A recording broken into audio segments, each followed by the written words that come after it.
Hello friends, welcome back to my channel. ఇక ధీరజ్ చాలా సంతోషంగా వాళ్ళ అమ్మ దగ్గరికి వచ్చి, అమ్మ నీకు గుడ్ న్యూస్ చెప్పాలమ్మా అని చెప్పేసి అంటూ ఉంటే, ఇక వేదవతి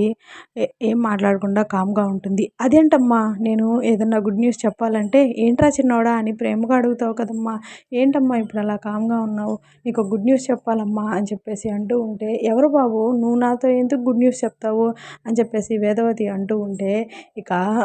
ధీరజ్ అమ్మా నా మీద ఎందుకు కోపంగా ఉన్నావో చెప్పమ్మా అని చెప్పేసి అంటూ ఉంటే, అది కాదురా చిన్నోడా, నువ్వు కారు కొనుక్కోవడానికి చాలా ఇబ్బంది పడుతూ ఉన్నావు కదా,